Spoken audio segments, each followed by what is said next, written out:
Okay, so we have this silly guy. He created a password for his Bitcoin digital wallet, and he put it on one of these, iron key drives. This isn't an iron key drive, but it's just like a USB stick like this one. And now he can't remember his password. It was 10 years ago, and he's stuffed. He can't get hold of his Bitcoin wallet, which is worth $330 million in today's currency. With the exchange rate and everything. So let's have a quick look. What's going on? I might suggest some solutions. Now, we all forget passwords from time to time, but this dilemma is on another level. A Bitcoin investor cannot remember his password. This is a mistake that could cost him a fortune. Eddie's been investigating and has more. Oh, Nat and Matt, it's a bit of an issue. Stefan Thomas's digital wallet is estimated to hold over $330 million. But here's the very big problem. He only has 2 more guesses to unlock it, and if he can't, all of that money will disappear. So he's basically got 10 goes at the password, and he's only got 2 left. He's obviously done 8. I think he used to go to sleep, think of something, and then come in and try and figure out, oh my God, I think it's this. But I think it's very complex. It's just like a random string of characters and numbers and that, so I don't think he's going to get it. Forever. It's a password worth hundreds of millions of dollars. A long, complex string of random letters, numbers and symbols guarding the contents of an ultra-secure thumb drive like this one. I tried to pick a very secure one because I was very concerned about losing those coins. For nearly a decade, Stefan Thomas has had more than 7,000 Bitcoin locked away in the device. These days, cashing out the stash of digital currency would pay out more than 333 million real dollars. Yikes. Much, much more than it was worth when he first earned them. If Stefan could only remember his password. Just like lay in bed and come up with a new way to recover it, and then wouldn't work, and I would try another way and it wouldn't work either. He's already made 8 failed attempts to unlock the drive. Now he only has 2 more tries to get it right, or the device will self-delete, clearing all of its data forever, including the password that will unlock all those millions. It's not like I barely don't remember it. It's there's no chance of remembering something that complicated from 10 years ago. Because Bitcoin isn't represented by physical coins, it can't be held by a bank, meaning the military-grade drive is holding the only key to Stefan's digital fortune. Online, word of his... So I'll just give you a quick rundown. Basically, you've got a public key and a private key. He's forgotten his private key. Public key is used for transactions, and that's visible, but his private key is what he needs to get into his wallet.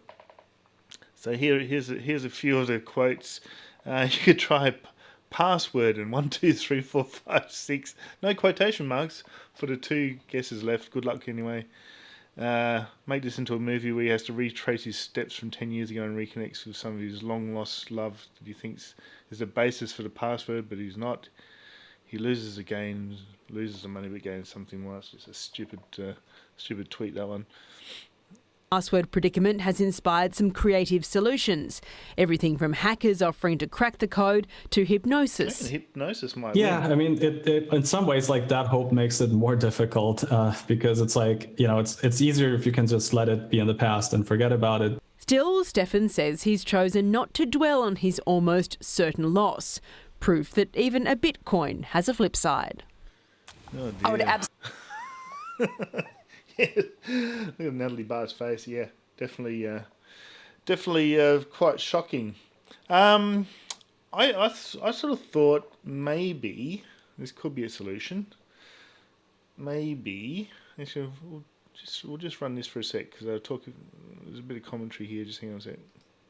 Hire hacker, no question. Yeah. You just pay them a small portion. Yeah, give them a percentage, and that's what some of them are calling for. Give us a percentage of the takings, and we will actually hack it for you. That's the only solution because they're so complex, these passwords, and it's so. I bought some, and it's easy to forget. Yeah, I bought some Bitcoin, sold it before it went bonkers, so made nothing.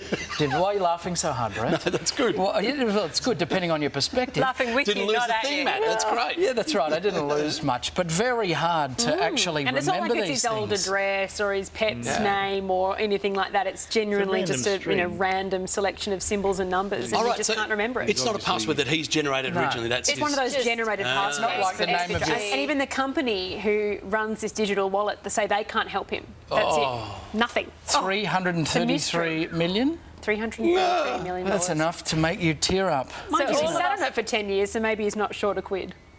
Who couldn't do it? 300 million. You always use another 330 million, This is heartbreak for this bloke. Any hackers out there, step up. He can fling him 3 mil and he'll walk away with 330. Now, we all forget... All right.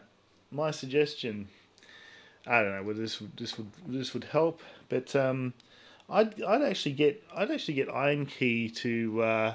They've probably got methods of redoing the firmware, and I was thinking if there's whenever you've got a password and so forth, there's got to be like an if then else type statement there in the firmware, and instead of going. If password is true, unlock the drive. If password is false, unlock the drive. So when he puts his silly password in that's not the right one, it will unlock the drive. Just a suggestion. But I think he'd have to work with Kingston. I think it's Kingston Technology to make Ironkey military grade encrypted, something like 256-bit or 128-bit encryption on these things. It's meant to be very secure. But that's what I'd do. I'd get in touch with the Ironkey Kingston Technology and see if they can do some custom firmware in there. I think that's the only way to do it. It's got to be low level. I've got a electronic engineering background myself. I programmed in assembly language. Learnt all that. I was doing Motorola HC11 microcontrollers. I did my design project using those, so I know how to actually basically write machine code and also assembly language as well. So machine codes is like the ones and zeros, and assembly language is using mnemonics. Won't get into that too much, but programmers will know what I'm talking about. So.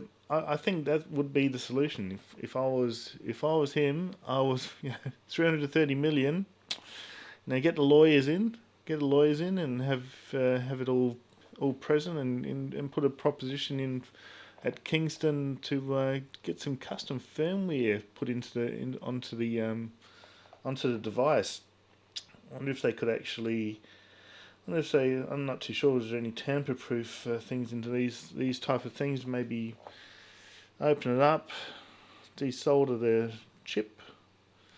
I'm not too sure. I'm not too sure how to put together. There's definitely some controller chips, USB bus and all that sort of thing. There's got to be somewhere that they're storing some code in there, and I think that's the way to do it. It's got to be done at the factory from the manufacturers, and see if they can figure out a way to do it. A one-off. Just for this special case, $330 million. Wow, that's a lot. He'll probably sell his $330 million.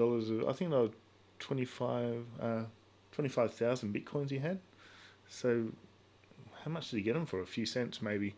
I'm not too sure what the story was. But $330 million worth giving everything a go. Hey, so just leave your comments below if you're a computer expert. Well, how do you think you'd get into the drive and get that password, get the private key so you can get into that digital wallet? No worries.